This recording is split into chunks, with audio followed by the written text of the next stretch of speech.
What's up, guys, and welcome back to another episode of I'll Call You Right Back podcast with me, your host.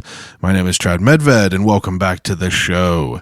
If you enjoy the show, if you enjoy this podcast, and obviously you're listening to it for a certain reason, whether it be you know my guest this week or whether you're just a fan of good podcasts, I will just ask one favor of you. You know, it's December, it's the giving season.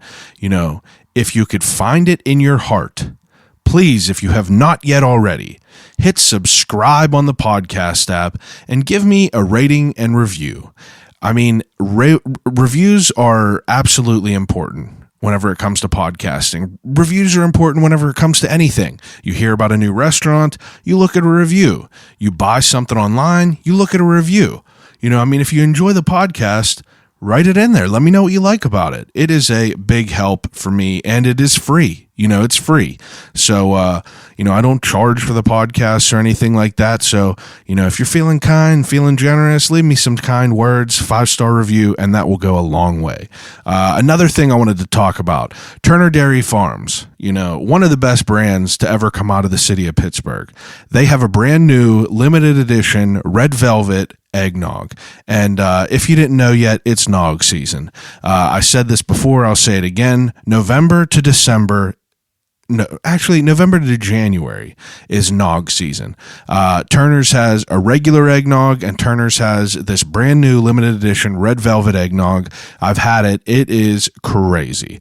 I can't keep it around me because I'll rip a whole one down. And I mean, we can't get past the fact that there's a lot of sugar in it. You know what I mean? But it's so damn good. I'm afraid to have it in the fridge because I'll just go rip a half a gallon real quick. I'll just go rip a big quart down, and it's dangerous. That's what I'm getting to. Turner's also has a very, very good lineup of all sorts of new merchandise on their website, turnerdairy.net. Go on there under the shop, and you could find all kinds of dope stuff on there. They got hats, they got t-shirts, they got stickers, they got jars. You know, Turner's is just, they're killing the merch game. You know, I'm a merch guy. I like merch. Speaking of merch, I'll Call You Right Back podcast. You know, if you don't know yet, from last week's episode and the weeks, you know, previously where we spoke about coffee, I'm a coffee guy. You know, I'm a coffee guy. I like a cup of Joe. And if you didn't know this, I dabble in coffee roasting just a little bit. And I got a brand new coffee roast out. I team up with Black Forge Coffee, and, you know, make no mistake, they're not down there roasting this, and I'm not just grabbing it off them and putting a sticker on there.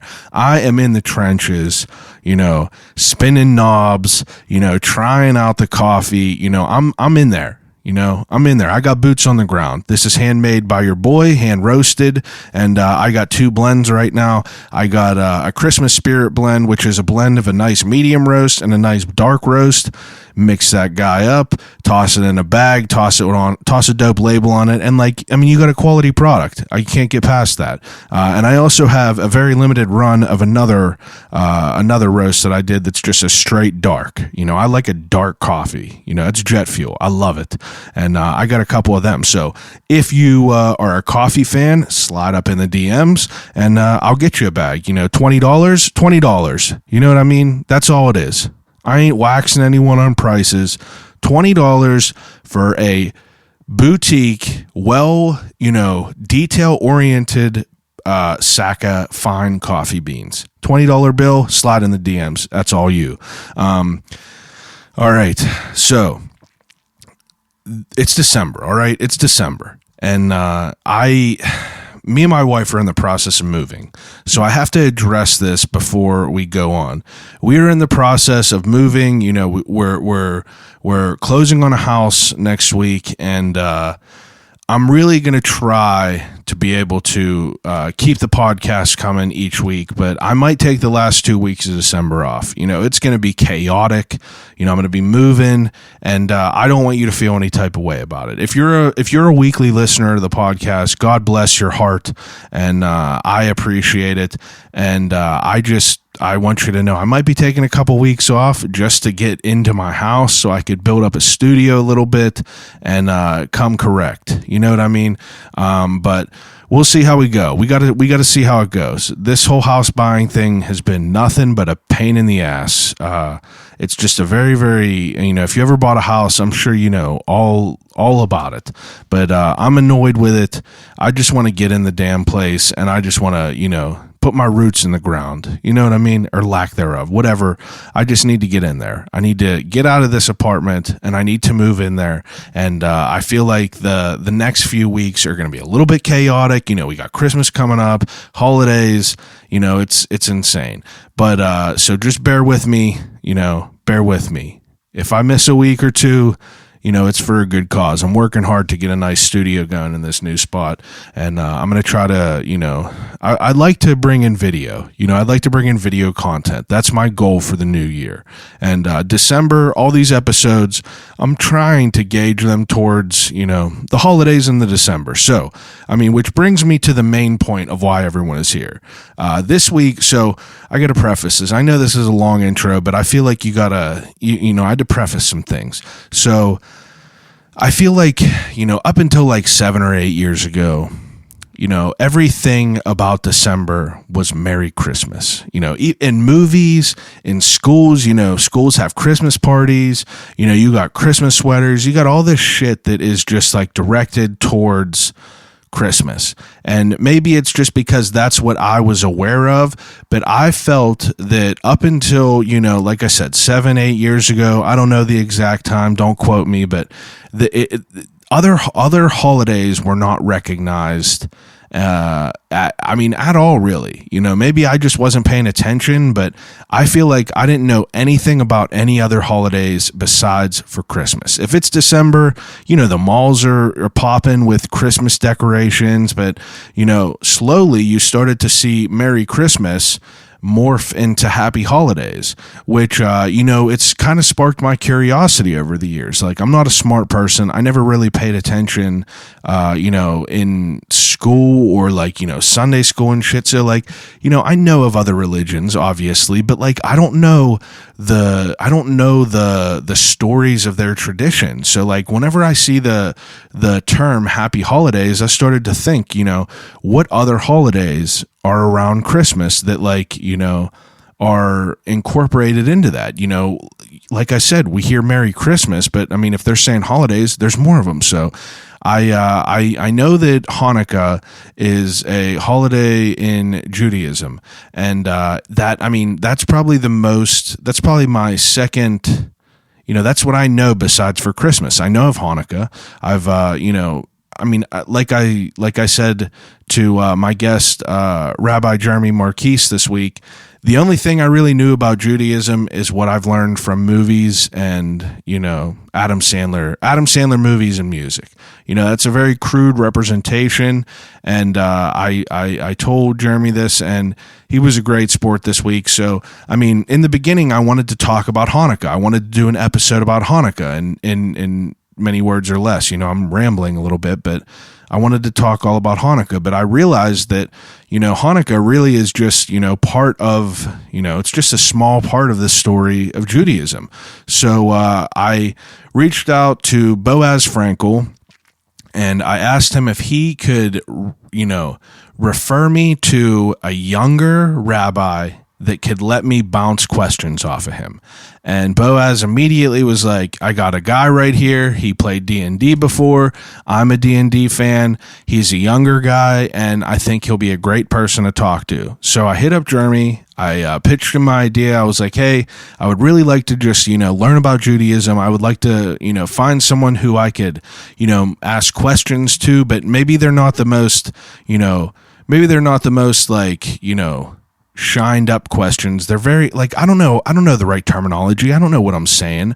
And I needed to find someone that I wasn't going to offend, or anything like that. So I hit up Jeremy, gave him my pitch. He was like, absolutely, I would love to do it. So me and him have a wonderful conversation this week all about Judaism. We talk about everything from, how it began, the stories behind the traditions of it, the rites of passages, languages, or like all different everything that we could talk about in a hour and a half long podcast. And I think we did pretty good at covering who am I kidding? Jeremy did pretty good at explaining it all to me. I was just trying to keep up with him, but I think that Jeremy was just a great speaker. He made it very easy for me to follow along with him. And I hope that you guys enjoy this episode as much as I did, because I really did enjoy it. It's fascinating to learn about different religions or traditions in his terminology. And I think that this is exactly like why I do the podcast. It's like, I want a way to be able to consume knowledge that I'm interested in. And I think that I offer a certain product that isn't as how do you want to say it? It's not as unapproachable as a textbook or Googling online. Like, this is a conversation with someone like me. Technically, I'm an idiot, but I found someone great to tell me the story of Judaism. So this week with Rabbi Jeremy Markiz was a great episode. So without further ado, episode 144 of I'll Call You Right Back podcast with Rabbi Jeremy Markiz.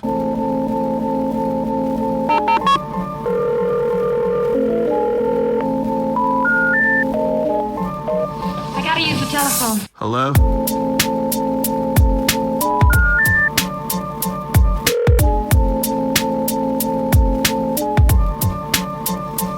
Telephone. I'll call you right back. Call you right back. Telephone. I'll Call You Right Back podcast. All right. How was your day today? It was good. It was really pleasant to watch the snow come down. I growing up in Portland, there wasn't a lot of snow days, and so I don't think I ever gave up my childhood love of the snow day. So it was just really a pleasure to watch the snow come down today. Yeah, it was they said that we were going to get all kinds of snow, but you never know how much it's going to be. Exactly. But it wasn't too bad today. I wish it snowed a little bit more. I like the snow. Yeah. It is an inconvenience, though, that's for sure.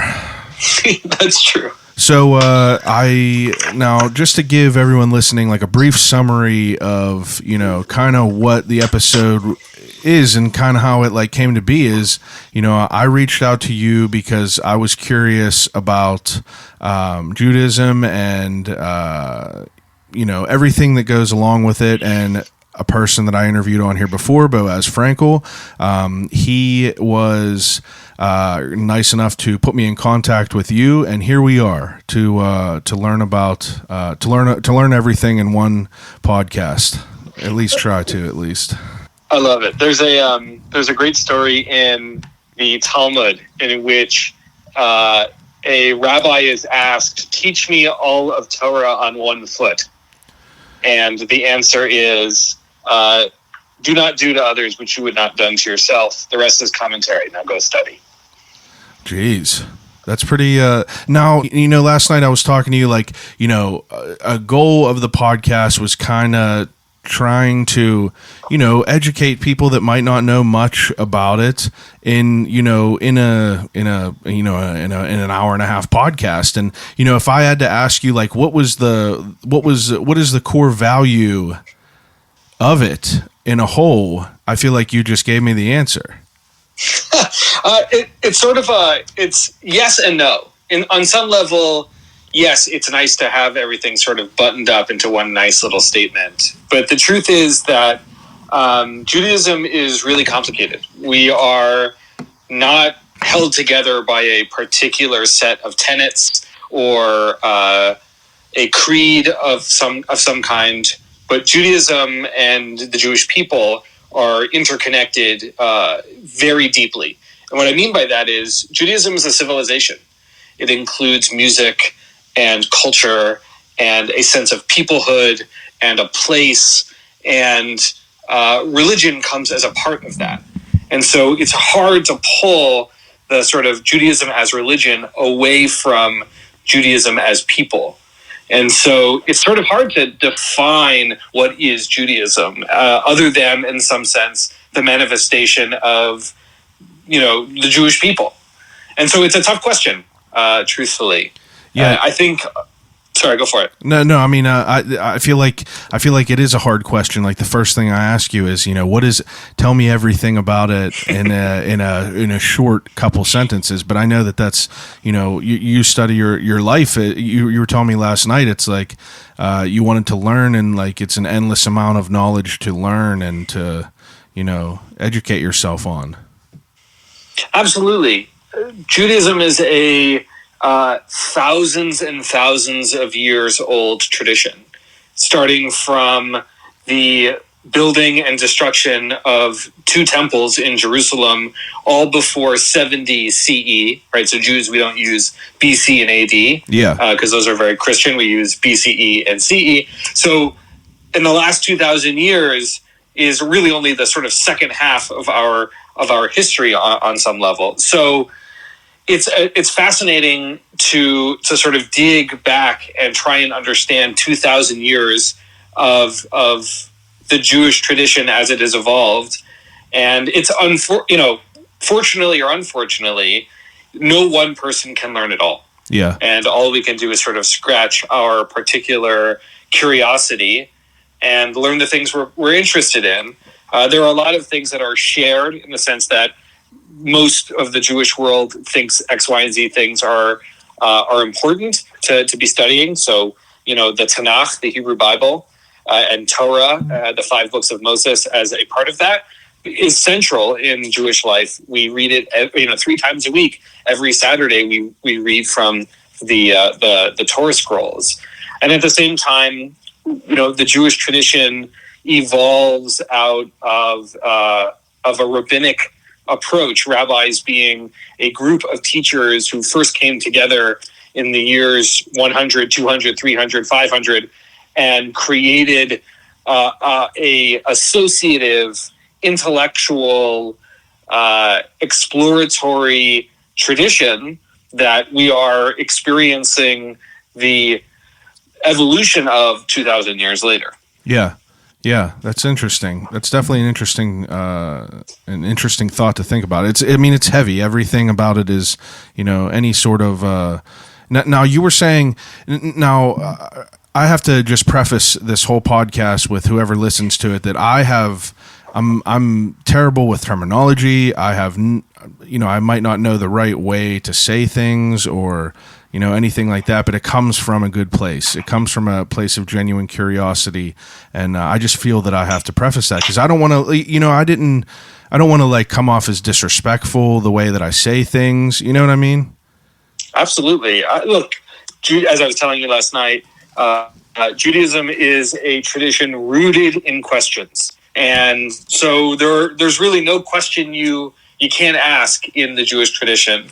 It's one of the things that I think draws people to explore it on an increasingly deeper level. Yeah.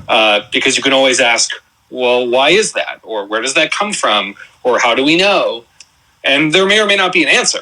The question is vastly more important than any answer. Now, like in a whole Judaism, like there's different, like, what would you call them, chapters or like, I believe the terminology, some of it is like sects, Sure. Denominations, if you will. Denominations, yes. Yeah. So there are a lot of different denominations in Judaism, and none of them are monolithic by themselves. There are generally 3 major movements, is another term we use. The farthest to the right, if you will, is Orthodoxy, which has a huge amount of diversity within Orthodoxy, from Hasidic and Haredi Jews who are considered ultra-Orthodox. Those are the ones you might see with black hats, or what we call the peyot or payas, are, the curly hair around the ears. For men, it's certainly women who wear wigs. That's, on one end of the spectrum. And again, not all Orthodox Jews look like that, sound like that. So there's a lot of diversity there. What is as well? Now, can I interrupt you and can I ask Please. you what is the cause of one to be one way or the other? You know what I mean? Like, is it just the different denomination that they're following? So each denomination has sort of its own perspective on Jewish tradition and sort of how it relates to God, the authorship of Torah, the obligation. So Judaism is very much rooted in the idea of obligation. Yeah, and it gets increasingly more complicated to that. And so Orthodoxy, sort of, if we were to summarize it, and let's just say any summary would do a terrible job of doing of really Absolutely. speaking to all of that. Absolutely. Orthodoxy is aligned very much with seeing Torah as the literal word of God, and that the rabbinic tradition is a manifestation of what we call the oral Torah. So as compared to the written Torah, the oral Torah of sort of verbal communication traditions that come down from the last 2,000 years. And beyond, and from before then. So sort of the literal understanding of Torah, as well as the idea that halakha, rabbinic law, Jewish law, is an obligation, right? God commands us, and this is our obligation to fulfill that commandment. Reform Judaism, so not reformed, but reform, on the left side of the spectrum, does not hold that Torah is literally the written word of God, and does not believe that halakha, Jewish law, is binding. And myself, I find myself in the movement called the conservative movement, which is actually not a very descriptive name because it's very much a centrist movement. Outside of the United States, it's called the Masorti traditional Judaism. Again, that term is also not applied only to this movement, but to other ones as well. Doesn't necessarily believe that Torah is the literal word of God, and I'll speak just for myself as an individual. Yeah, I don't believe that Torah is the literal word of God given on Mount Sinai. I do believe there is capital T truth in it. I do believe that there is God in those texts, but I don't believe it's transcribed by Moses on Mount Sinai literally. As we can imagine it or saw it on one of many movies. And the conservative movement also believes that halakha, Jewish law, is binding. We are obligated to it. We are commanded by it by God. And so that is sort of the main spectrum, Orthodoxy, conservative, and Reform Judaism. There are, of course, other movements. There's one that is called Reconstructing Judaism. They used to be called Reconstructionists. They changed to Reconstructing because they believe that Judaism is constantly recreating itself. I mentioned earlier that this idea of Judaism as civilization. The Rabbi Mordechai Kaplan from the early 20th century. The early 20th century. He was sort of the start of the Reconstructionist movement. There's also a Judaism called Renewal Judaism, which takes the teachings of Hasidic Jews on the far right side of the spectrum about simple faith and adherence to the commandments, the mitzvot, and also doesn't necessarily believe that the Jewish law is binding. And so you can imagine just from those five that I named, there's a lot of variety. Which is why it's hard to say, well, what is Judaism or what does Judaism say? Because the answer is it says a lot of things, and it depends on who you ask. And so I think that's part of the beauty and the challenge of understanding Judaism is there is so much variety. There's so many different perspectives, which I think as a person who sort of sits in the center, I love that about Judaism. And it's also interconnected with the actual human beings who are observing the Jewish tradition. So I actually don't use the word religion very often as a person. Not that there's anything wrong with that. I often will say, the Jewish tradition with a capital T. I like that. I think that's like you said, what you've just named, like the five different, like with the range of variety and And I think that that's such an interesting. I believe they were reform. You said or renewal, whereas like the whole Judaism in a whole is constantly being reformed. Reconstructing. Yeah, I'm sorry, but that I think that that's so like interesting to think about that a form of tradition in your terminology would be accustomed to reconstruction of something as it grows along and as things are more found out about it.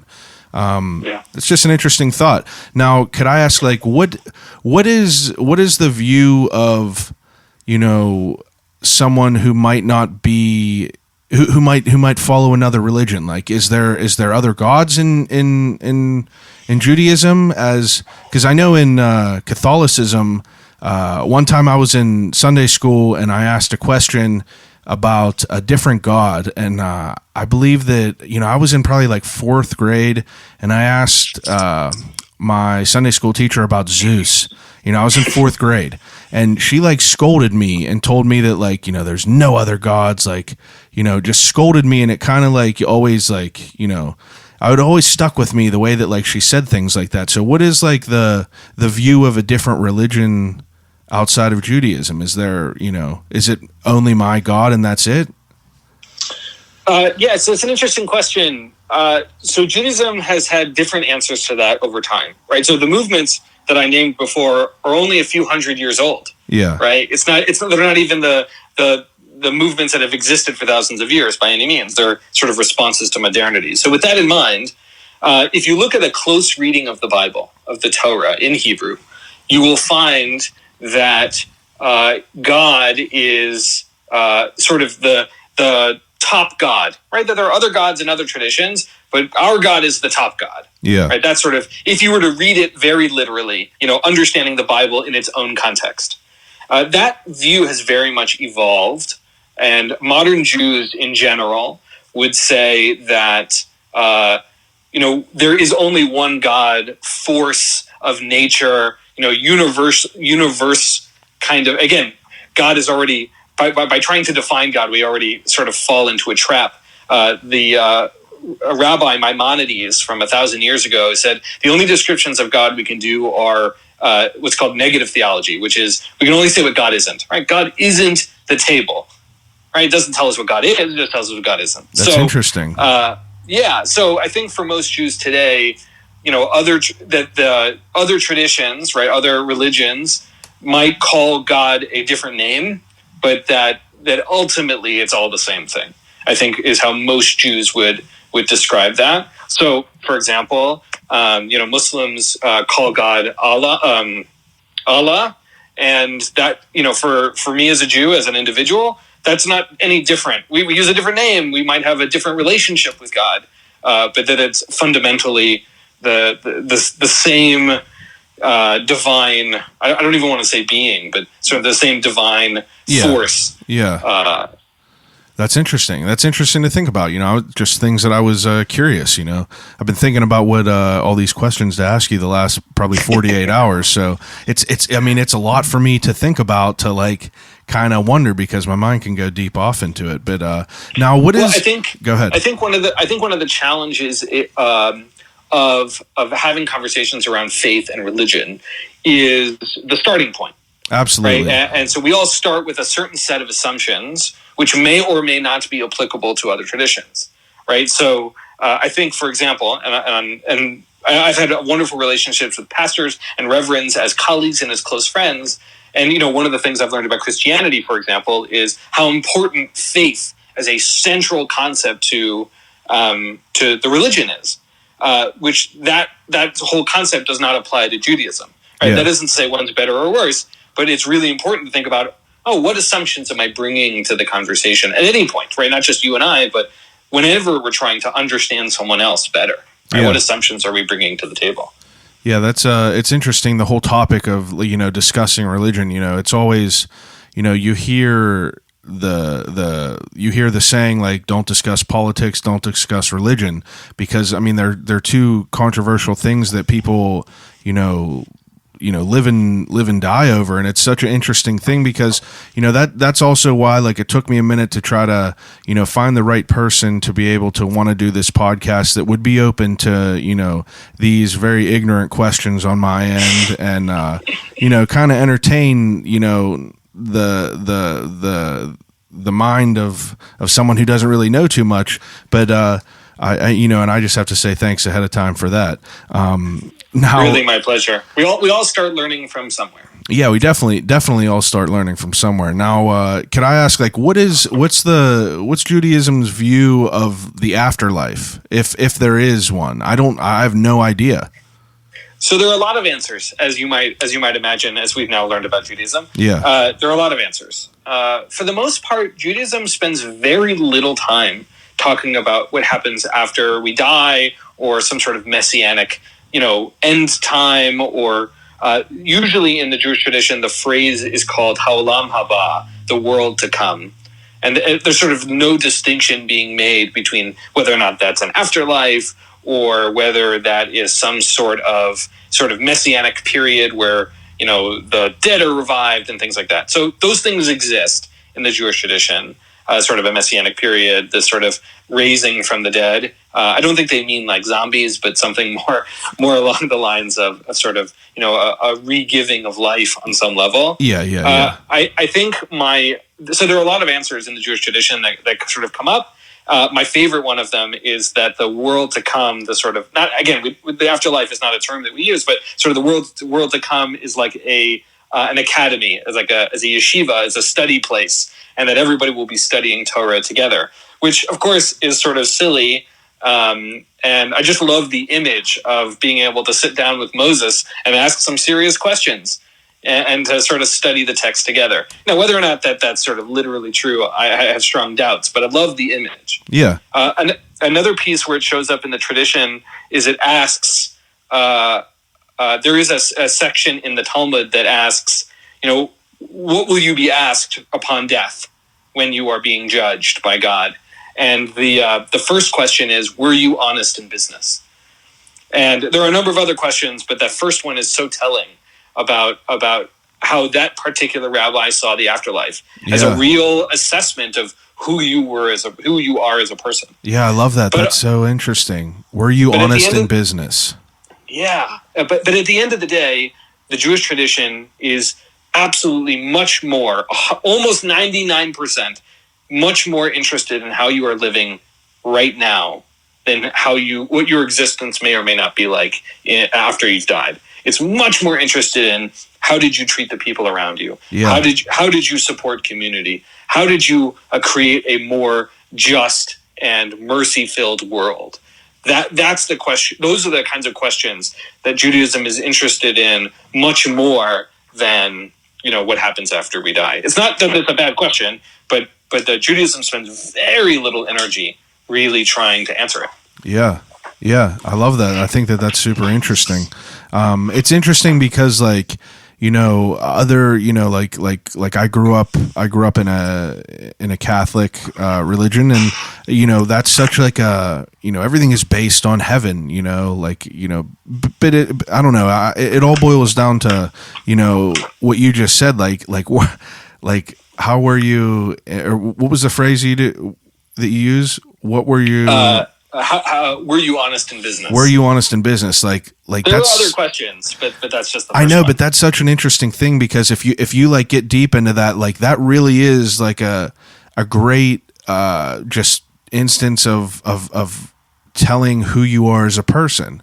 You know what I mean? And if you are a good person or not, like, are you taking advantage of someone? Are you, lying and stealing or anything like that? And it's, that's such an interesting, question. Wow. So now I do have a few questions that I was thinking of that I'm going to throw in here randomly and while they pop up into my head. So please forgive me for the ill placement. But now I've heard of not using electricity. Is this what is this? Where does this come from? Is this like can you explain this a little bit more? Sure. So there are let me see. we start our conversation around the Sabbath. At the very beginning of creation in the Torah, God creates night and day and ends on the seventh day by resting. And so Jews take that seriously.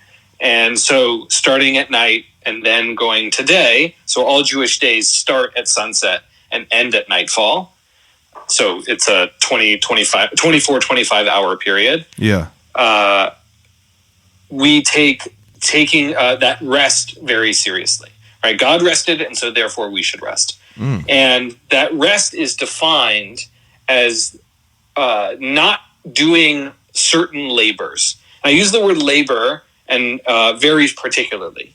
So often we use the word work, right? We don't do any work on the Sabbath. But work can mean a lot of different things, and it's hard to define, right? If I am a person who does work on a computer or I build houses, work is going to look and feel very different. So what the Jewish tradition does, again, starting from 2,000 years ago, is define 49 labors that are prohibited.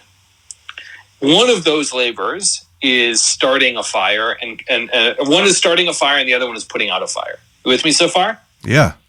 Okay. There are a lot of them. I don't remember all of them off the top of my head. Yeah. But fire is the one that's particularly relevant here. As electricity became part of the modern world, there was a conversation about whether or not electricity would be prohibited on the Sabbath, on Shabbat. And some believe that because the source of your electricity is fire, right? Someone is burning something somewhere. Yeah. That when I use electricity, I am then doing a prohibited labor on Shabbat.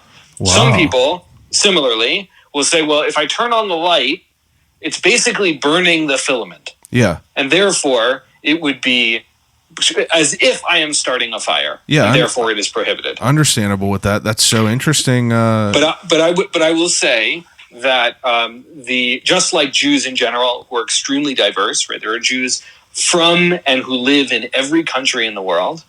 There are lots of diversity about how people observe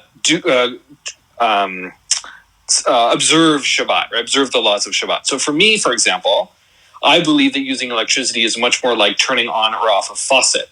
So I will turn on and off lights. I don't feel like that's fire. Yes. But I also don't use my phone, to call people on Shabbat unless it's an emergency, because saving lives will supersede anything on Shabbat. If someone's life is in danger, then I'm going to pick up my phone and call the ambulance. So that I will use certain forms of electricity, but for the most part, I primarily do not use electricity on Shabbat. This, of course, has made it very complicated for people during the pandemic, where you can't go gather in person. And so many communities will have prayer services over Zoom.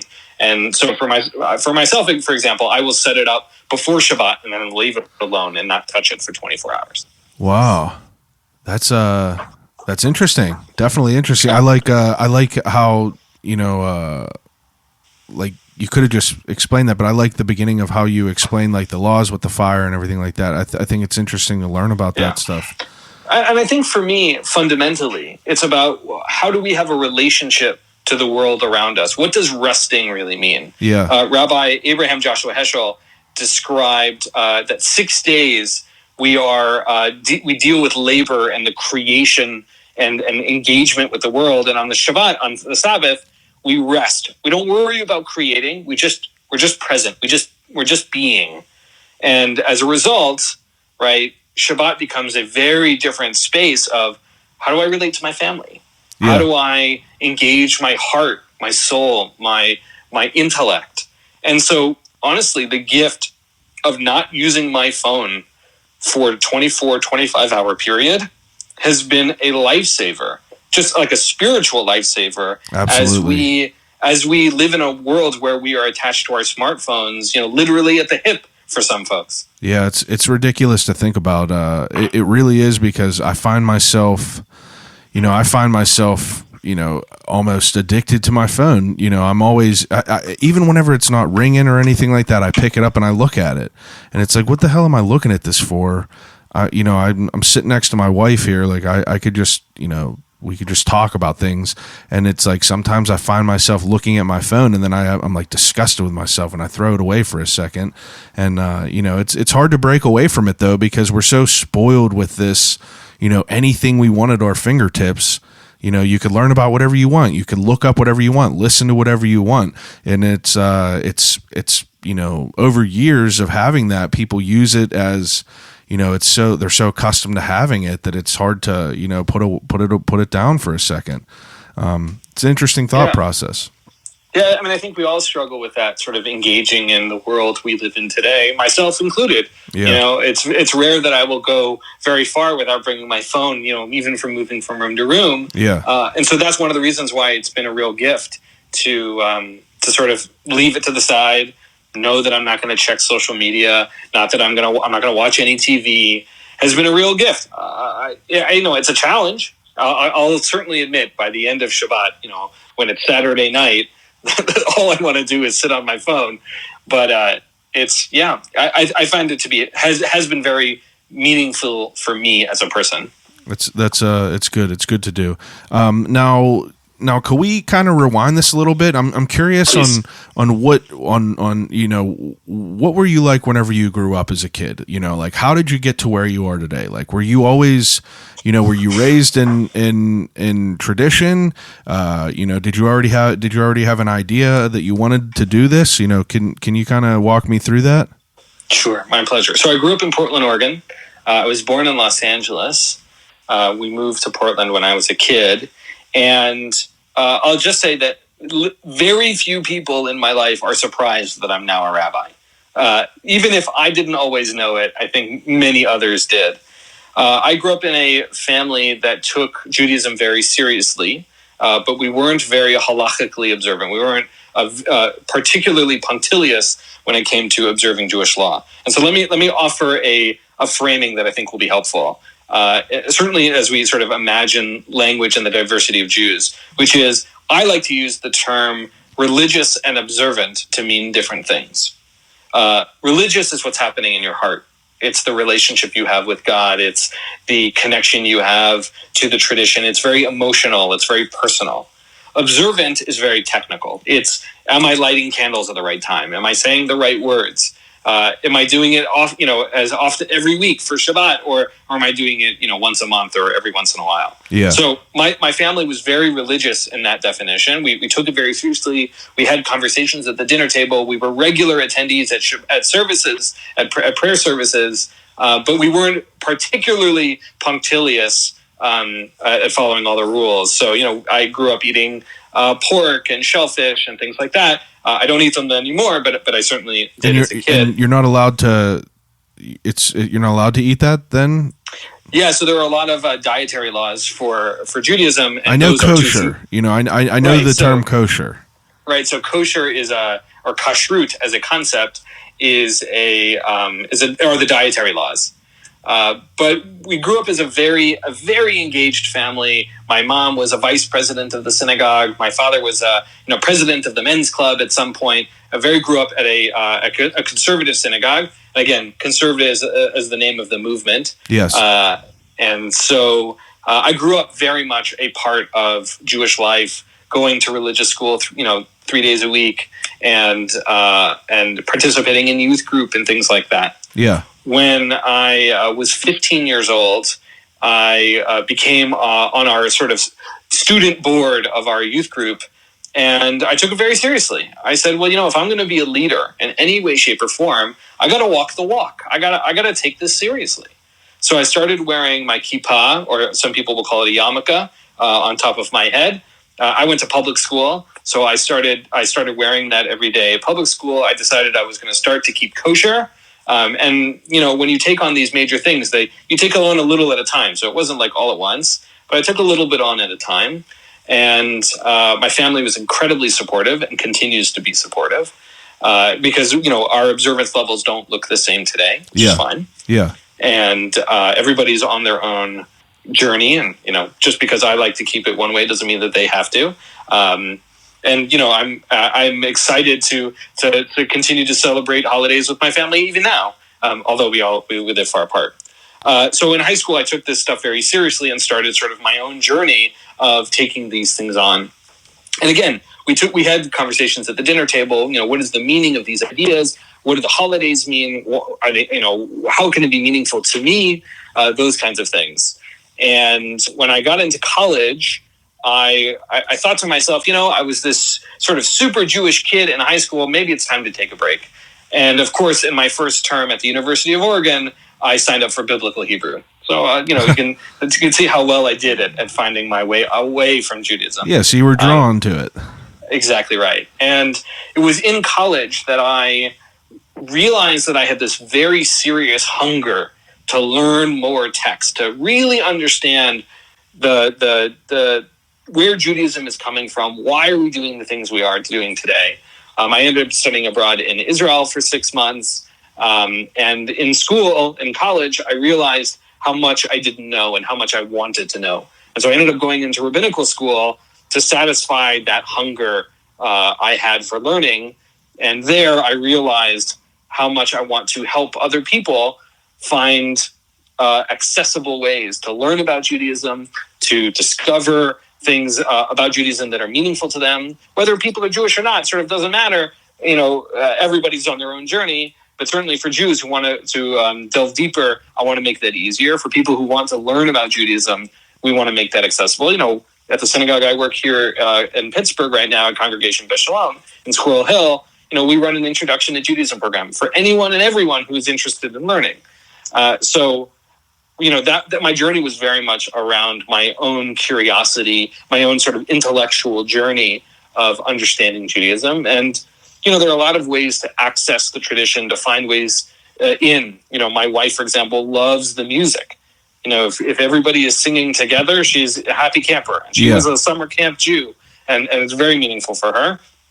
And for me, I love finding a tough piece of text and studying with my study partner, which is called a chavruta, and just battling it out intellectually, until we feel like we understand it. And even if we disagree at the end, that whole journey of just trying to understand what it means, I find very, very meaningful. And so my own journey has been sort of just continuing to unfold the ways into the tradition and to help others do the same. Yeah. That's you told me a lot there, but I have to go and ask the questions that were popping up into my head. Now, did you ever have an idea of something that you wanted to do besides, become a rabbi? Like, did you ever have an idea of of a different career or anything?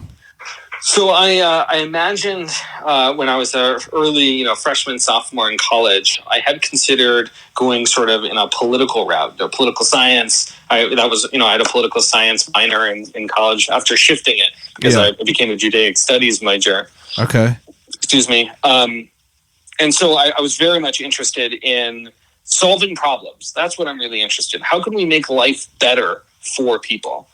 And I realized, I believe in the way our Constitution, the United States Constitution, something I had the opportunity to participate in a lot of study in high school. The We the People competition is a national competition where they study the Constitution and they argue, and very much like arguing in Judaism, I found a sort of a love for American politics and really solving problems. Now, politics is very complicated today in ways that it wasn't, almost 15 years ago. Absolutely.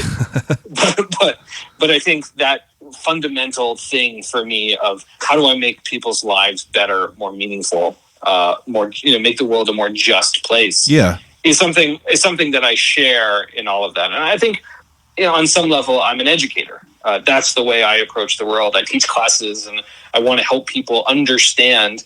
Not because I have the answers, because I don't always have all the answers, but to try and give people the tools. Yeah, I get that. I get that, and I like how those are the kind. Yeah, sorry, go for it. I'm sorry. It's hard to talk on. I never know if you're fixing to talk or not. I don't really ever interview over the phone.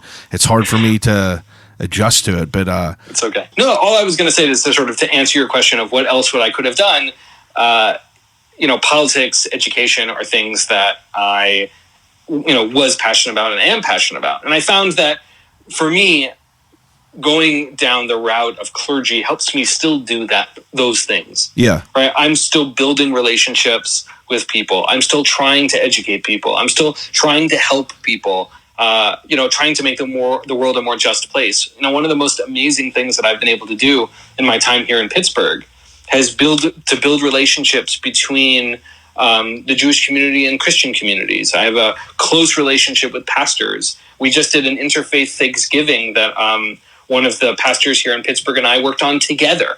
I've been working to build relationships between the Jewish community and the Black community here in Pittsburgh. Yeah. And sort of bridge these gaps to make our community, right? Not just the Jewish community, not just Black communities or Christian communities, but all of us, the Pittsburgh that pulls all of us together. How do we make it a better place? And so in the end, I get to do the same work, but from a different angle. Yeah, I like that. That's where I was getting the thought process that I lost track of. It's like, I like the idea of you saying, like using the word teacher, because it's like, I feel like that's the most important, because, if you have a good person that is, communicating it the right way, it's all the difference. Like if you have someone that you just cannot relate to, that isn't just like a person that you're, I don't know, the word vibing is, I'm not the biggest fan of it, but you kind of get what I'm saying.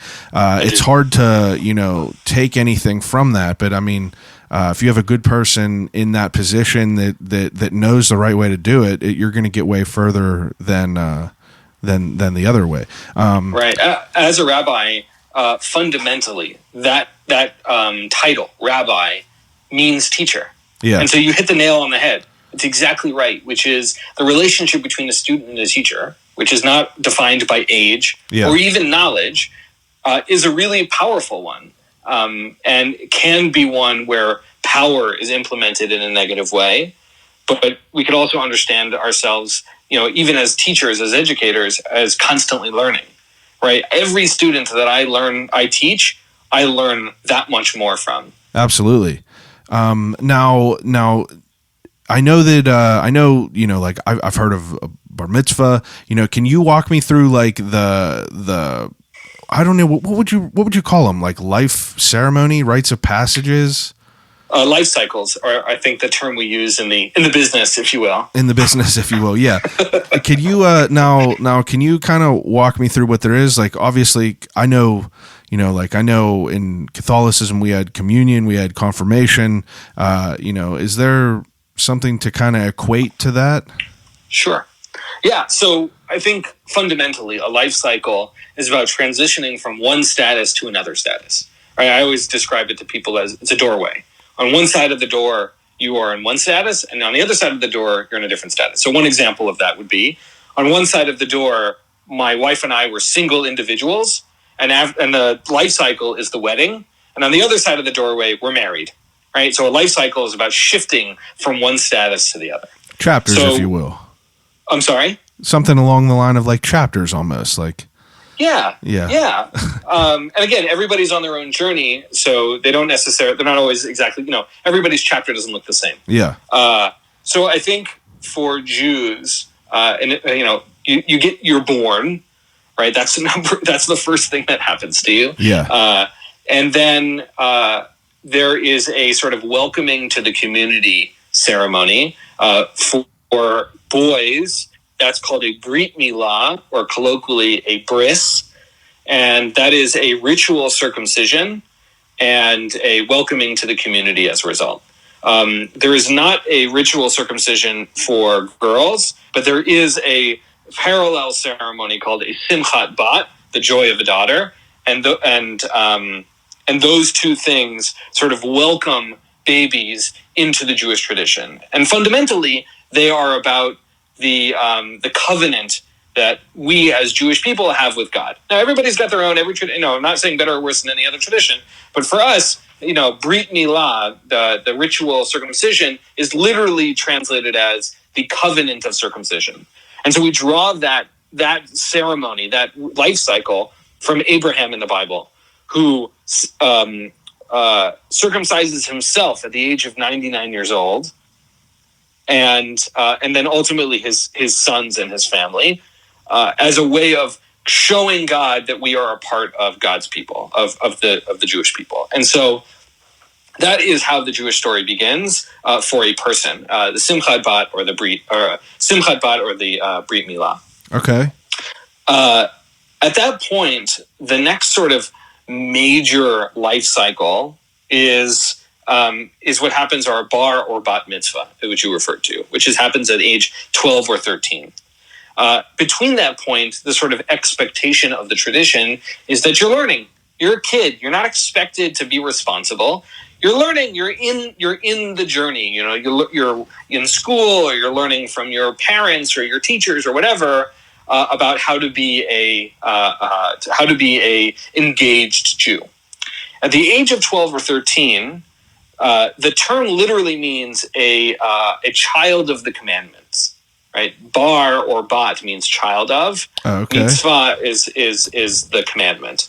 And so the idea is that at that point you become what's called in English, you become the age of majority, meaning to say you're considered an adult. We're going to give you responsibilities, and you have responsibilities to the community now. Yeah. Now we live in the modern world, and we don't really treat 12 and 13-year-olds with that kind of responsibility. But the idea is that you would then be counted in quorum for a prayer service. So Jewish services require a minyan, a 10-person quorum, and that at age 12 or 13, you are considered responsible enough to be counted in quorum so that you can do certain things in the prayer service. Wow. So it's not that you can't pray by yourself, because you can. Yeah. But there are certain things we only do as community, which again reinforces a core value for Judaism, which is bringing people together. You know, that you can't do everything without being together. Yeah. And and that's a really powerful statement in Judaism as a whole, and also what we're saying to 12 and 13-year-olds. Now, about 120 years ago, that ceremony of becoming age of majority, bar and bat mitzvah, and again, we live in sort of in a patriarchal society, so girls do not really get the benefit of this for quite some time, and really in the modern era has been much more evened out, where girls are getting the full opportunities as boys. Yeah. And so one of the things that makes the conservative movement valuable for me, and why it's meaningful to me, is not just that it is Jewish legally attached, you know, it's attached to Jewish law and being obligated, but it's also egalitarian. Meaning to say that men and women are counted equally. Yeah. Or you know, someone who's non-binary, you know, are counted equally under the law, you know, Jewish law, and therefore can be counted. Now there are other movements that are also egalitarian, but for me, it's the sweet spot of having those two. So a bar bat mitzvah is about celebrating that moment, and in the world we live in today, that has often meant a party. In addition to sort of ritual obligations, every community navigates it differently. So it depends on what city, what kind of congregation you're a part of, what the style of that particular rabbi or community is. So in some communities, the expectation is you're going to lead services, you're going to recite the prayers, you're going to read from the Torah scroll, and you're going to do all of these things. Now, in some communities, it's a project, and you're sort of presenting your work to the congregation. Every place is a little different. Okay, so it's like you know, the only thing that I have to compare it is, you know, some cinematic references, but it's like you go in the beginning and you learn, you know, what you're gonna read and like you said, present to it. Like, is that correct? Like you have classes before then? Yeah, absolutely. So again, every community is different. For some groups of Jews, they go to day school. They go to private school for Judaism, and so they have those. You know, they have classes, and they learn Hebrew and things like that. Okay. And for other Jews, there is sort of the part-time learning of the Hebrew school or the religious school or something like that. That's something that I personally experienced. Again, one is not better than other. It's a particular persuasion of a family to decide what's best for them. And so that education, we hope, happens for kids so that they can become knowledgeable Jewish adults. That's again a challenge, I think, in not every Jewish tradition, but every tradition writ large. Right? Christians want their Christian children to be knowledgeable and passionate and engaged Christians. Yeah. Muslims want their Muslim children to be engaged and literate and learned Muslim children. So that's something I think is shared across traditions in that way. That's interesting. It's definitely interesting. And then after that is things like marriage and death and things like that. Jews happen to be, this rituals around death, I think, are particularly meaningful, I think, in Judaism. We've gotten really good at it over the last 2,000 years of creating a ceremony and rituals that are really meaningful. I've talked to people who are mourning their dead. I've talked to a funeral director on here, and she actually said something during her episode that's always stuck with me and was curious to me. She said that in one of the Jewish traditions, when they're burying a loved one or a family member, they use the opposite side of a shovel. Yeah. I felt like, and whenever she told me that, I was like, why the opposite side? And she was like, she doesn't, in the tradition, they don't want that to come easy to bury their loved one or their family member. And it I was like almost like taken aback. I was like, geez, like that is like heavy. Like that's incredible. And it always stuck with me. That was like, I'm on like episode 150. I talked to her, I think like episode 20. And that was like something that I always like reference to the podcast of like, learning and like, me educating myself, whether it be about, business or art or anything or traditions like what we're doing here. But it's like something like that, learning that was just like amazing for me to hear. I thought it was like mind blowing. Yeah, it's really, that sort of hesitance. We don't want to be burying this person that we love, and so we're doing so with sort of hesitance, not regret per se, but we really don't want to be doing it. It's actually the two things that revolve around that. Also, we don't hand the shovel to another person. We put it down back on the ground, and they have to then pick it up. Also, it's sort of that hesitance. We don't want to make it easy. We want to make it more challenging, and it's also considered one of the greatest gifts you can give to another person because it can never be returned. Wow, that is incredible. Right? Wow. Just imagine what you're doing for another person. You're burying them. You're showing your love for them. I mean, we want to bury people who are dead, right? We're not burying people who are alive. Yeah. Right? We're showing our love for them in a way that they can never reciprocate. That's incredible to think about. Which I find so meaningful. Absolutely. Like that's wild right now to think about that, and like to think about that, just to like, the whole thought of that, it's very heavy. After we talked a little bit before, like about like the afterlife and lack thereof. I guess not lack thereof, but the mentioning of that. Now, is crude as this is your belief that like once you pass away that that's it, or it's your idea of being in the room, everyone reading together? You're asking me as a person? Yeah, you. Or if you don't feel comfortable answering, no, I'm definitely comfortable. I have to be honest, I'm not sure that I have an answer. I think I find a lot of solace in the idea of the truth in physics, like the natural law of the conservation of energy. Yeah. Right. And as a human being, I think we know that it's not just the fact that our organs and our bodies work. They do, and you can make those out of machines. But there's some sort of spark, that energy that makes a person alive. And I think that that quality, that alive quality, doesn't just disappear when someone dies.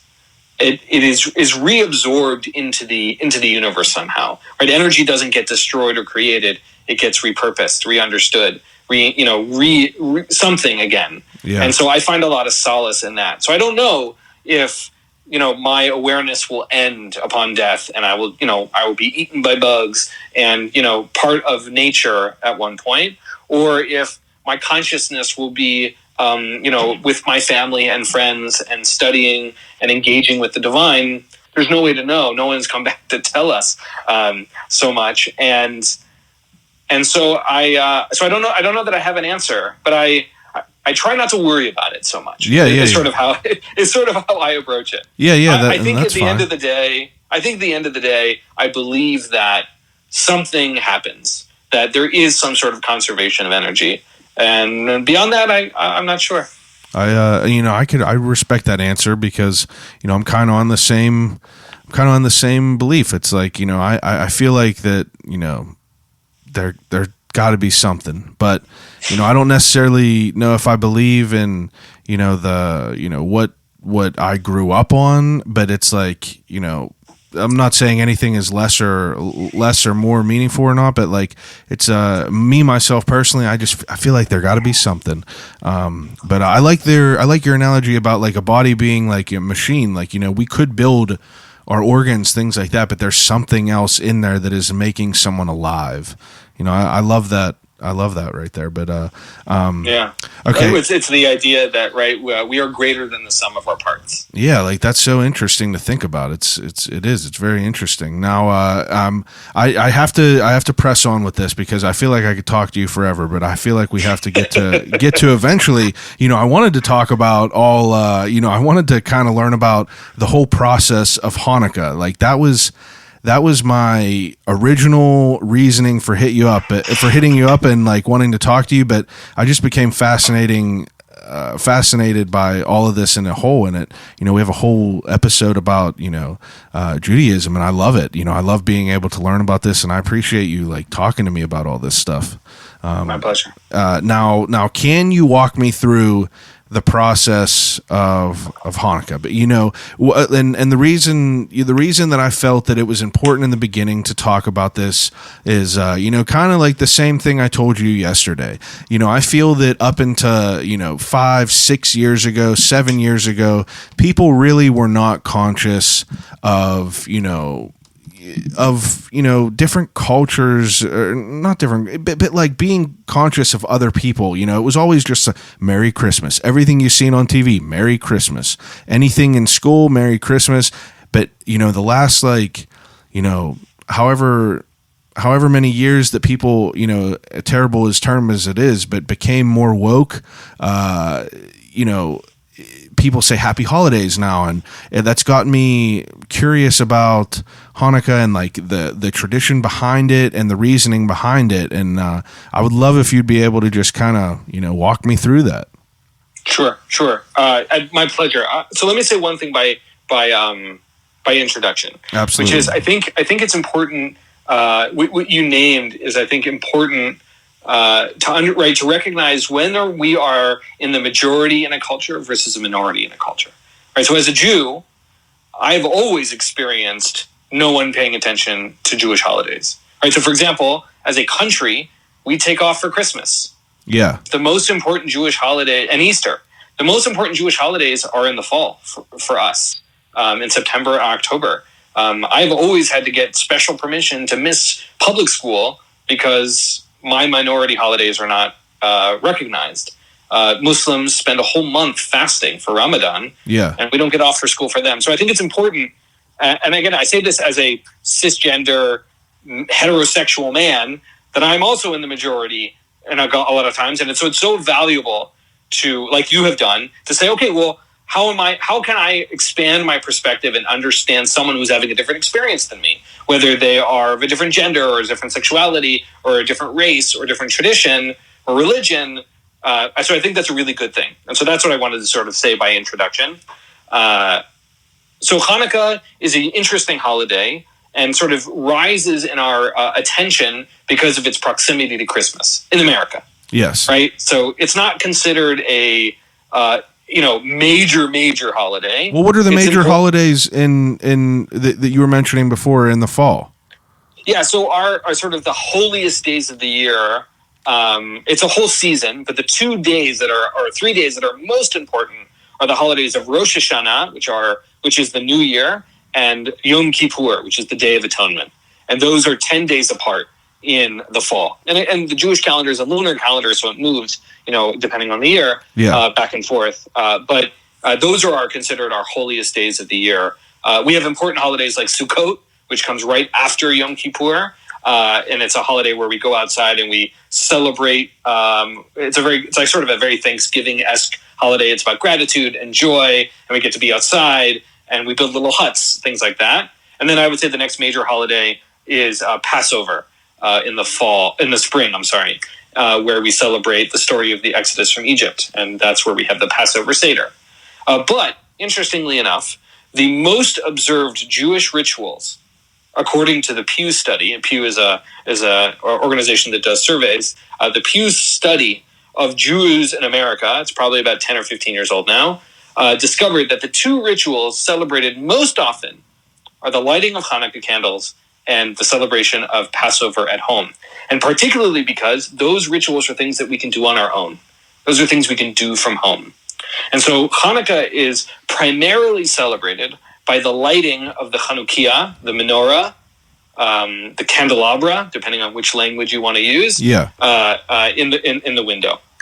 And so let me back up a little bit and sort of tell the story of Hanukkah. I would love that. Hanukkah is really two stories being told simultaneously, and it's the same story with different areas of focus. So there is, it's not part of the Jewish canon of the Bible, but I believe it's part of the Christian canon, which is the books of Maccabees. And so the story goes, the Jews tell the story from a different angle, but I know that it is written somewhere, so people can learn at least one version of that story in those apocryphal texts of the Maccabees. The story is that the Greeks, the Greek group were called the Assyrians, not the Syrians, but the Assyrians. They conquered Jerusalem and captured the Holy Temple in Jerusalem. And a group of Jews who were of the priestly class gathered up people and basically fought off in their smaller numbers the much larger, much more powerful Greeks. And so Hanukkah starts off as a celebration of this military victory, of taking back the temple from the Greeks. So that's story one. Okay. Story two is they come into the temple and they want to light the menorah that is in the temple, which has seven arms to it, one in the center and three on either side. But the ritual oil, there isn't enough. There's only one jar of oil. And so what they do is they light that jar of oil, and according to tradition in the Talmud, it says that oil lasted for 8 full days. Wow.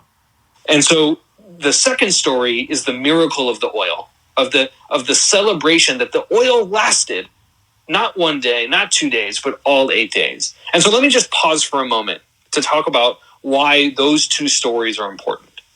First is Hanukkah is very much about the pride of being Jewish, right? That we won't take someone conquering our temple as a destruction of our way of life. Okay. That we are going to fight for what we believe in, for our own capacity to celebrate the holidays our way, right? What we want to be able to celebrate our holidays. Yeah. So on some level, that's one important value that is embedded in it, right? Hanukkah itself literally translates to the rededication of the temple, right? And so it's our rededication to what matters to us, the importance of being Jewish. So that's one story. Okay. The second story, the one about the oil, is on some level about faith, right? They could have said, we're not going to light the menorah. We only have one jar. It's not even worth it. But they didn't do that. They lit the menorah even though they knew there wasn't enough, and that their faith is rewarded on some level. And it's not explained how it worked, but that their faith was rewarded in it lasting 8 days. And just a powerful sort of vision of what that could be, that you don't know what the future holds. Yeah. But it's worth trying. It's worth attempting to engage. And so I think those two stories are what inform the holiday. And so when we light the menorah, which has 9 branches, or the Chanukiah, the menorah specific to the holiday of Hanukkah, is 9 branches, celebrating one candle to light all of them, and then 8 days, usually 4 on either side, or 8 in a row with 1 on the end, all 8 days of the oil. And so each night of the 8 nights of Hanukkah, we light an additional candle. So the first night we light 1, the second night we light 2, all the way up to 8 days of Hanukkah, celebrating this miracle, this rededication of the temple, and our pride in being Jewish. Now, I do want to say, when you look at history, certainly the last 1,000 years, but certainly before then, it wasn't always safe being Jewish. In fact, Christmas and Easter were extremely dangerous times for Jews, certainly in Europe and in Russia, where Jews would be attacked. And so there is a tradition of not lighting the Hanukkah, the menorah, in the window because it wasn't safe. And so because many it would Jews like will actually, signal. Is right, because it was dangerous because someone would know that you were Jewish and then might attack you. Wow. Right, so there are stories not only in my own family, in my wife's family, but there's a story in every Jewish family of dangerous times to be Jewish, where they would adjust a tradition so they wouldn't be put into danger. But many Jews, and certainly a lot of Jews today, will put their menorah in the window because the primary mitzvah, the primary commandment, is persume nisa, the publicizing of the miracle. Because we want to tell the story. We want to talk about what it means to be Jewish and to talk about the sort of faith it required to light the oil in the first place. Yeah, so putting it in the window, it's like waving a flag. You're proud of who you are, exactly. And that's incredible. Exactly right. And so we celebrate the ritual foods of Hanukkah are often things that are cooked in oil. So latkes, potato pancakes, are traditional, and so people will make those and different versions of those. There are also so we talked about the different movements of Jews, but there are also different sort of ethnic backgrounds for Jews. And so one ethnic food of the Spanish-speaking world is what's called bimuelos, which are also a type of pancake cooked in oil for Hanukkah or for Passover. Yeah. And so our foods are very oily at this time of year. It's not good for digestion, but they are delicious. That's so interesting. I love the thought of putting it in the window and as a flag to show how proud. It's incredible to think about it all, and it's a lot to think about for someone who's just kind of learning about it all. But it's incredible. I love the stories behind everything and the meanings behind everything, and it's just it's interesting to hear about. Let me just add one thing. Absolutely. Which is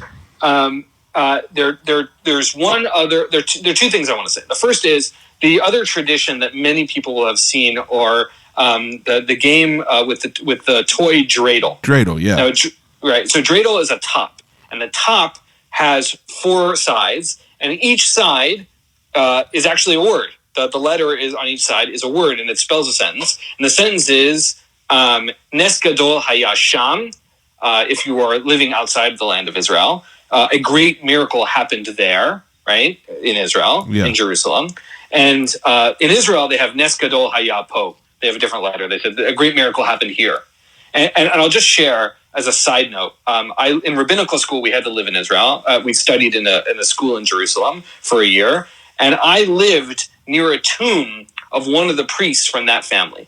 Really? Now, it may not have been exactly that same time period, but maybe generations later, but a Maccabean, a Hasmonean priest from the same family line. And from my apartment, the old city of Jerusalem was, half an hour, 40 minutes. And so when I celebrated Hanukkah in Israel that one year, it was really powerful to be like, oh my goodness, this happened not that far from where I'm standing. Yeah, it's incredible. I was living here in Pittsburgh, it's far away, but when I was there, so powerful. Yeah, that's an amazing opportunity to be able to do that. Yeah. The other thing I was going to say was, every family navigates these holidays differently.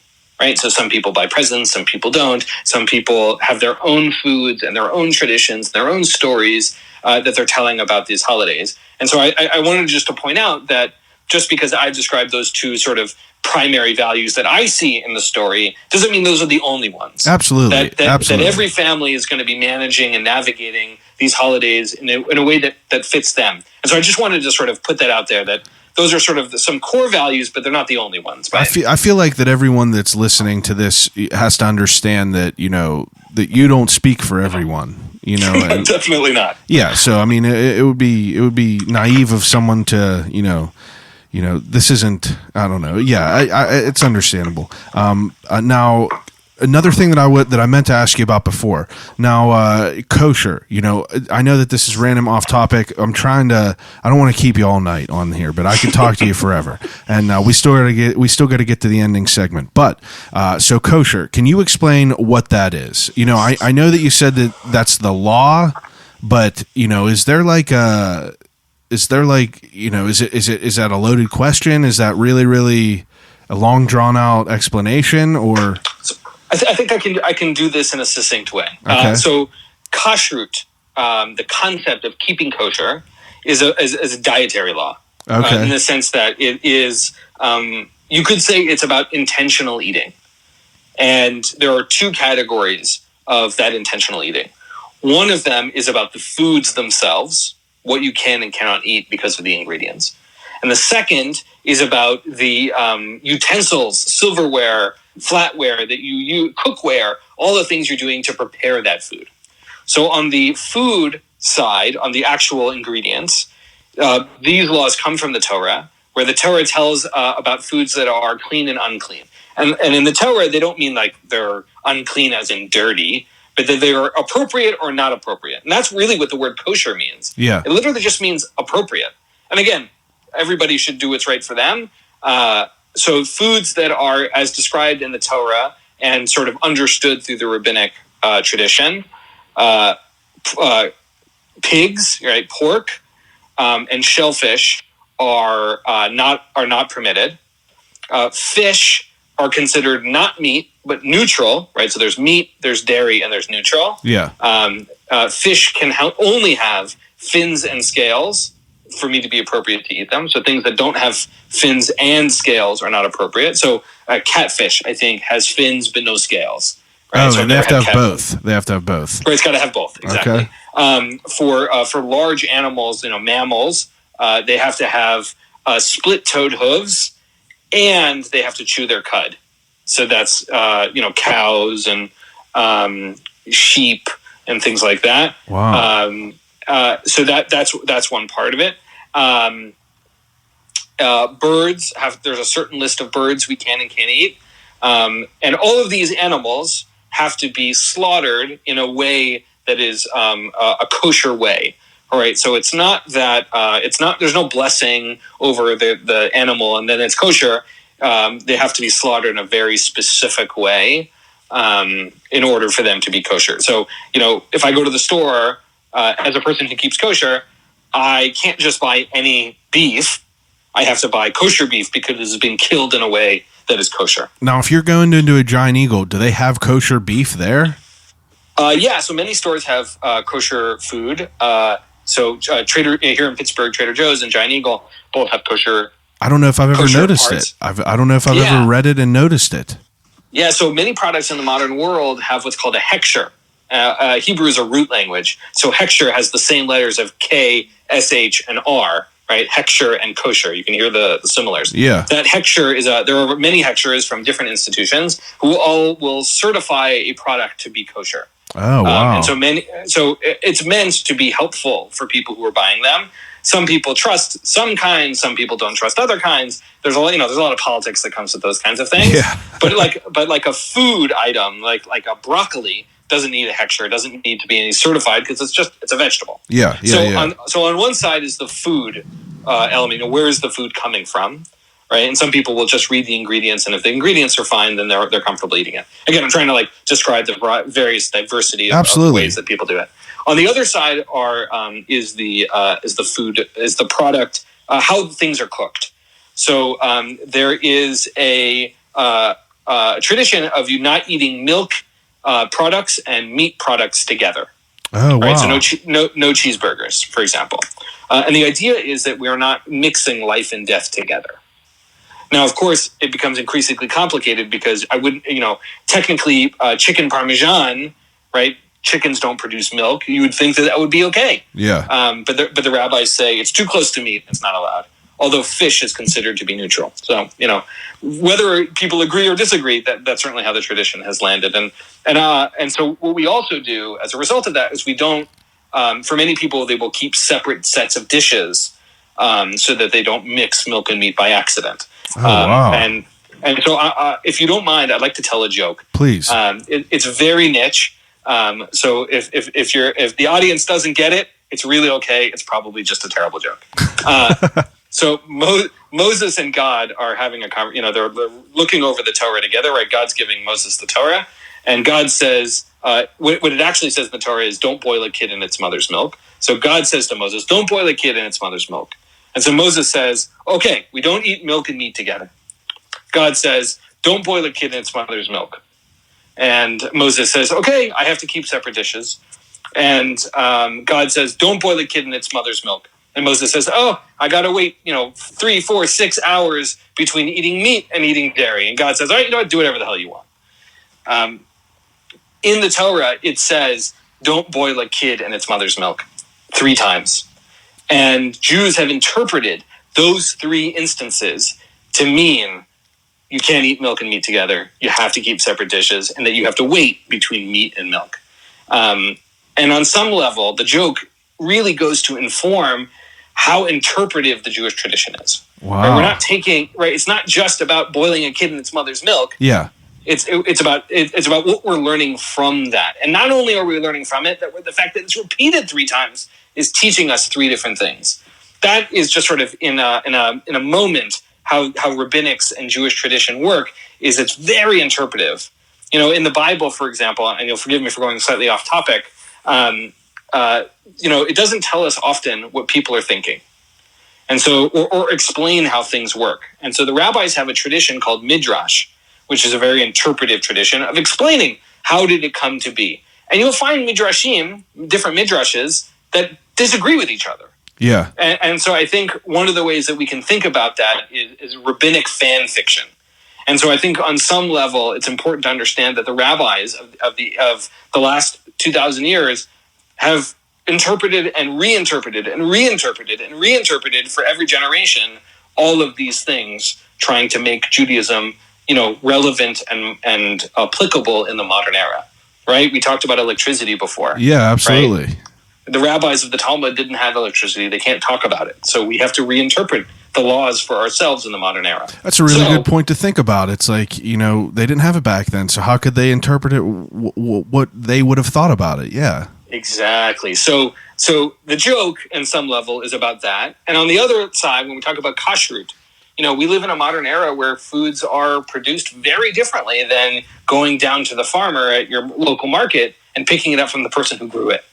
And so kashrut and being kosher, I gave a very technical answer, but it's really about being intentional about what you're putting in your body. Yeah. I have to think about what I'm putting in my body every time I eat something. And then I say a blessing before I eat it. And I think to myself, how grateful am I to have a moment to eat this food? And I think about who made that food and who grew that food. And, we just had Thanksgiving, and the thousands and thousands of farm workers who picked that food.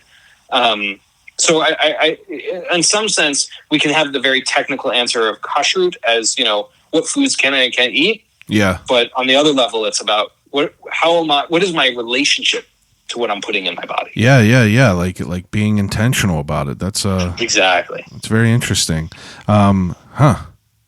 I hope that was a good answer. That's a perfect. You've done very well with dragging me along into this conversation, because I'm trying to keep up as much as I can.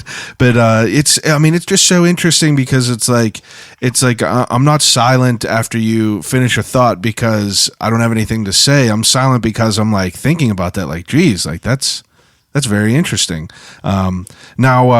Okay, so I'm going to keep pushing along with this. Forgive me for not, going back to where we were. Now, I'm curious about this. December, I know now that we've had this conversation, I realize, now for me, I grew up, everything is, Christmas movies, things like that. Do you have like movies that you watch around Hanukkah that make you that are like tradition for you to watch? I don't know if this is applicable in the same thing, but like I watch like Christmas movies around then. But is there Hanukkah movies that are something that you watch every year that kind of like have that same meaning? So there's a huge anyone who is in the business of making movies, there is a huge opportunity to create Hanukkah movies that are not terrible. Yes. So anyone who's looking for an investment opportunity, that's the way to go. There are some movies. I can't think of very many off the top of my head. There's certainly, when you and I were about the same age, when we were growing up, there was I think there was a Rugrats episode as a kid that was a Hanukkah one. Maybe it was Passover, and I can't remember. That many people will watch. Again, that's sort of like a millennial thing. And it probably won't last much longer because I don't think people know what Rugrats was. In any case, neither here nor there. For me personally, the answer is no. There aren't really those things. But I will say this: there is sort of a running joke in the Jewish world that the most Jewish tradition for Christmas is eating Chinese food and going to the movies. And that comes from the fact that very few things were open. Yeah. And so the only things that were open were the Chinese food places and going to the movies. Now, of course, going to the movies on Christmas is actually a thing that many people do. And so it's close of a tradition that Jews have for Christmas. That is often it.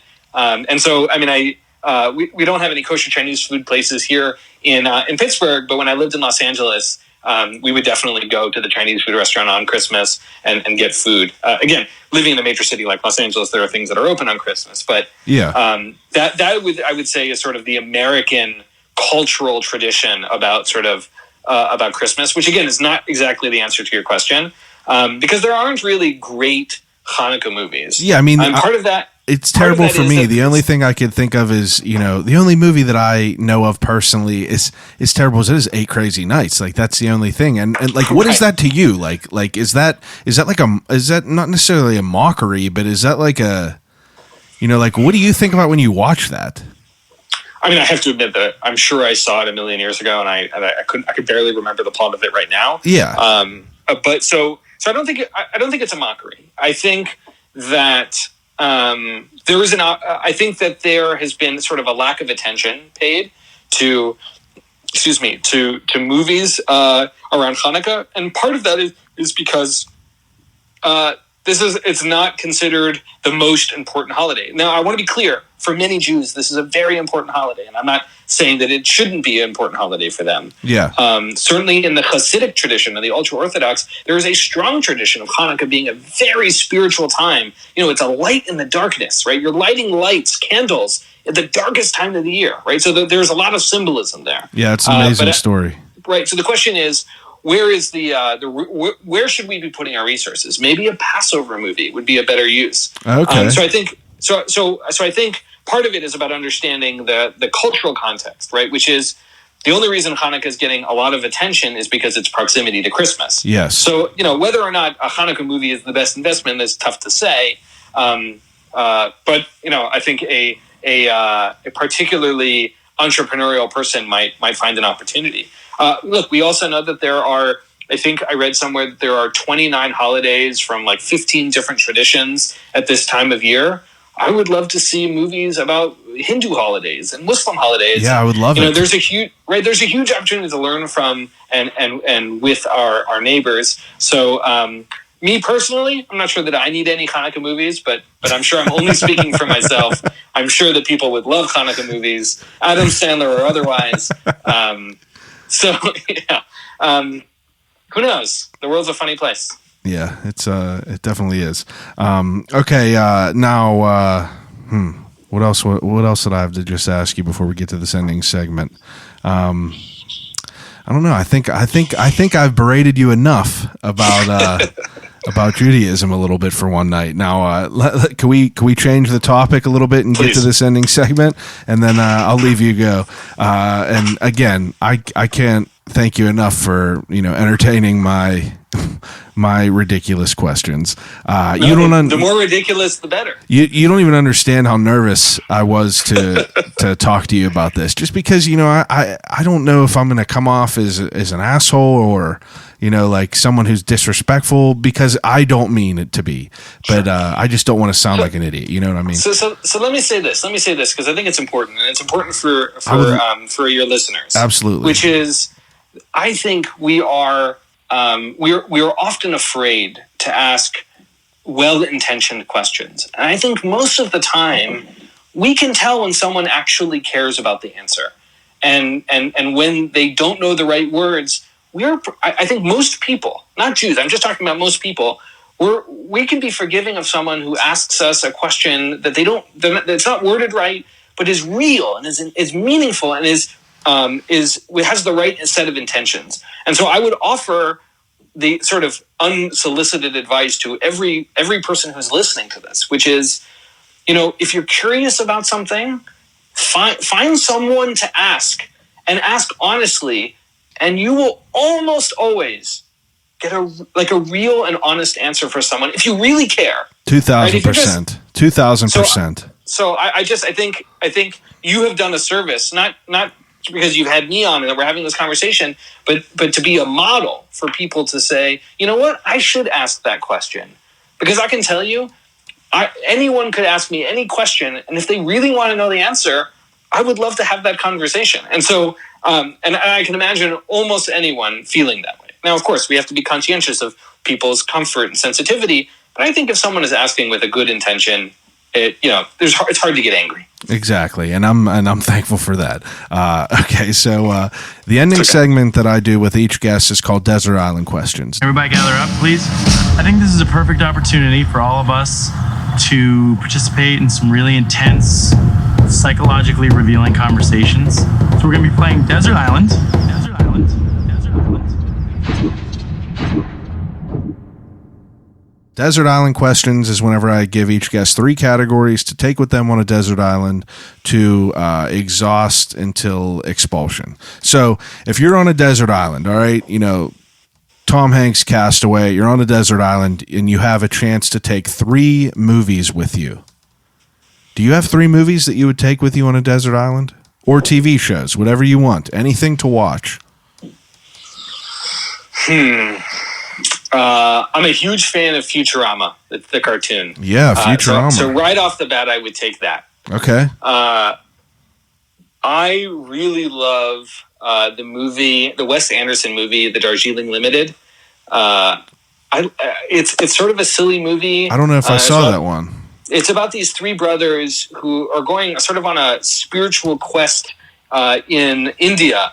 Searching for their mother, I think, or something like that. And it's silly and it's funny and it's like a classic Wes Anderson movie.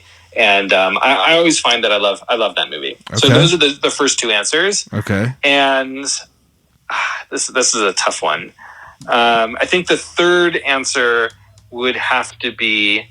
I'm going to cheat a little. I'm going to 50-50 between Parks and Recreation, the TV show, or The West Wing. Oh, The West Wing!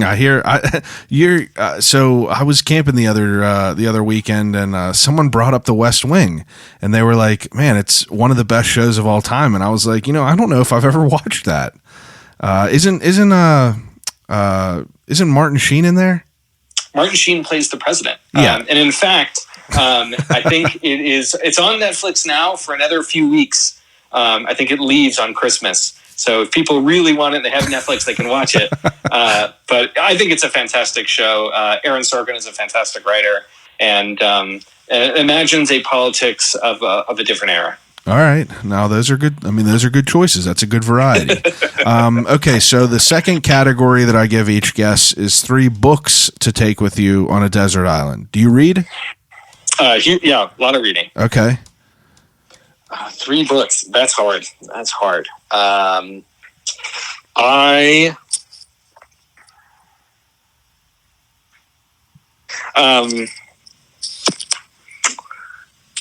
This is a tough question. I think I would answer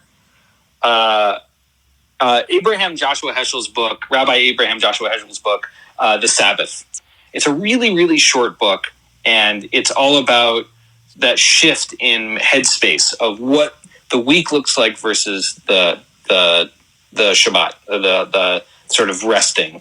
So I would offer that. And just for history, for anyone who wants to know, Rabbi Abraham Joshua Heschel marched on Edmund Pettus Bridge with Martin Luther King in the 60s, just for a sense of context. Super fascinating guy. So that would be the first book I would bring. Okay. The second book I would bring, again, I'm on a desert island, So like the three categories of books I read Jewish books, I read business books, and I read science fiction. Right. Okay. So if I'm on a desert island, I may not bring a business book. I would probably bring Foundation by Isaac Asimov. It's a classic science fiction book about sort of the end and rebirth of a galactic civilization, and it's just classic science fiction. And I'm a huge science fiction nerd, so that would be the second book I would bring. Okay, and third is I'm looking at my bookshelf trying to think about which books I would bring. That's fine. I have a lot of books at home. I think I would bring a prayer book. I don't have a great memory, and I think, if I'm if I'm on a desert island, I know I'm sort of reading too deep into your scenario here. A chance to root myself in the words of the tradition, and Jews are not particularly great at impromptu prayer. We use very much pre-written prayers as sort of a foundation, as a mantra, if you will. I think I would bring a prayer book. I like that answer. That's a good answer. Not just because I'm on an island, but because it's good to be rooted into something. Yeah. To give yourself a foundation. So I think that would be the third book.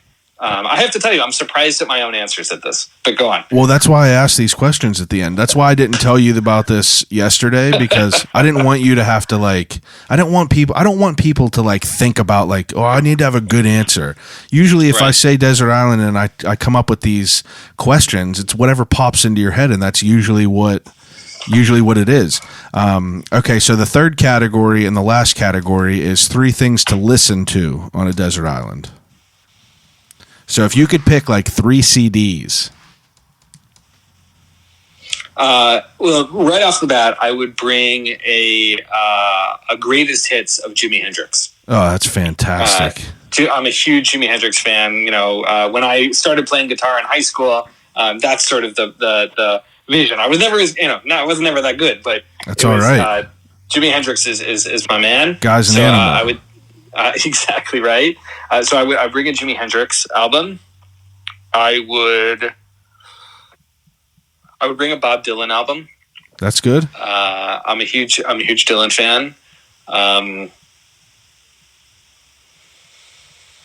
then I would bring an album of hip hop beats, maybe some Jay Dilla beats. Jay Dilla, wow, jeez. Damn. A man who died before his time. I guess Jimi Hendrix also. But just something to listen to. Right? It's not necessarily about the words, but about the beats. I can't believe you just dropped a Jay Dilla tape real quick. That's amazing. Wow, that was great. Okay, so the third to last question that I have is a death row meal. If you were on death row, you get the last meal. What would you like to eat, and from where? You could have anything you want. Right, it doesn't have to be kosher, is what you're saying. If you, hey, I won't tell if you won't. I'd probably get a pastrami sandwich. Oh, amazing. I don't know. I'm not sure exactly where. There are delis that are good in all places, but a really good hot pastrami sandwich. I love that answer. That's usually my go-to whenever I go to a deli, is a pastrami. Unreal. With good reason. Okay, so the second to last question, my podcast is sponsored by Turner's Premium Tea, and I do a segment called the Turner's Crate, where I get a question that's been submitted by each previous guest. They write their own question down and put it in a crate, and in normal times people would pick out of it, but in this time I'm just going to give you the question that I've been giving everyone, because I feel like it's a very revealing answer. So if you could walk into a convenience store before a road trip and you get to pick one snack, what would it be?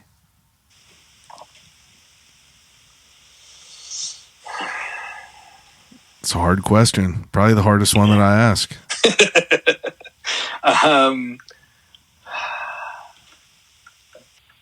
So I'm going to offer a tie between two things. I know I'm going to break all the rules here. That's fine. I would probably, on one end, buy a bag of bugles, right? The ones, the little chips that are like in the horn shape. Just had them for the first time again, probably since I was 10. I just had them for the first time maybe the last 5 months. My wife bought them, and I was like, what? Like, I haven't had a bugle since I was 10. And I started eating them. I haven't had one in a long time. They were unreal. Delicious. Yeah. And so the same exact thought was what went through my mind. And then the other answer I would give is I really love the dried mango at Trader Joe's. Love that too. And so it's like a 50-50 between those two. Not together. I wouldn't eat them together. Yeah, that's kind of weird. Those are good answers, though. I love a dried fruit. That's a good answer. Okay, so the last question that I ask all my guests is: if you could have a conversation with anyone alive or dead, who would it be and why?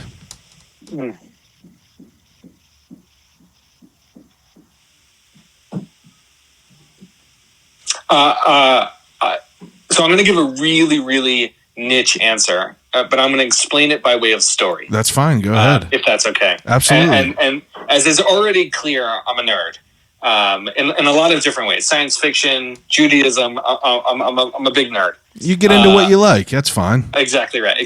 So the answer is a rabbi from the earliest rabbinic period, Rabbi Akiva. And I just want to give you a little biography of Rabbi Akiva and a story about him in the Talmud, because I think they'll explain my reasoning. Please do. Rabbi Akiva was a gladiator and a kind of a criminal, a bandit. And he discovered the Jewish tradition at an older age. He was 40. And in the ancient world, that was on a much older age than 40 feels like today. And became one of the greatest scholars of all time. And what I love about that story, just the first level of it, is that you never stop. The opportunities to reinvent yourself don't stop. You can always become someone new. And so that's the first level of Rabbi Akiva that I would want to meet. The second is this story in the Talmud. And I want to be really clear. The Talmud is like an encyclopedia, a law book, a recipe book, a story book, an interpretation guide. It's an education curriculum. It's like everything about Jewish tradition rolled into one. Even though when we say Jews are the people of the book and they mean the Bible, on some level what they really mean is the Talmud. Okay, so there's this story in the Talmud which should not be taken as literally true, but just the story. Okay. The story starts where Moses and God are on Mount Sinai. And I started this conversation by saying I don't believe these things were literally happening, so that's already a sign. Moses and God are sitting on Mount Sinai, and God is putting crowns on top of all the Hebrew letters. And if you look at a Torah, each letter is very ornately written. It has these like little crowns on them. And Moses asks God, this is a story in the Talmud, Moses asks God, why are you putting the crowns on all the letters? And God says, well, there will be this man named Rabbi Akiva who will interpret heaps and heaps and heaps of laws from each and every one of these crowns. And Moses is flabbergasted at this thing, right? This is Moses. And Moses says, you have to show me what this person is like. And so God says, turn around. And Moses turns around and he finds himself in the back of a classroom, right? It's sort of like the, like a scene in a movie, right? Yeah, like yeah. It goes kind of like the screen wobbles and it turns white. And then all of a sudden Moses is in the back of the classroom. Absolutely. And he's sitting in the back of the classroom and he's listening to the lecturer, and it happens to be Rabbi Akiva. And Rabbi Akiva is explaining all of these laws, and Moses is getting upset because he doesn't understand anything that Rabbi Akiva is saying. He's getting frustrated and upset, and Rabbi Akiva at the end says, and you know how we all know this? We learned this from Moshe Rabbeinu, from Moses, our teacher. And Moses feels better at the end, even though he didn't understand. Rabbi Akiva was teaching it in his name, and teaching something in someone's name is really important in Judaism. Wow. And that story teaches the lesson that the traditions and our understanding change over time. It evolves. Because Moses didn't understand didn't mean it was wrong or that it was bad. Things change over time. We grow. The rabbinic tradition grew out of a biblical Judaism that doesn't exist anymore. And 2,000 years from now, it will look like something else again. Now, the story has a really sad ending, where Moses says to God, what happens to Rabbi Akiva? What we learn is that Rabbi Akiva was murdered by the Romans. And that Rabbi Akiva, with his last breath, said sort of the most faithful phrase in Judaism, a statement of God's oneness. Listen, the people of Israel, our God is one.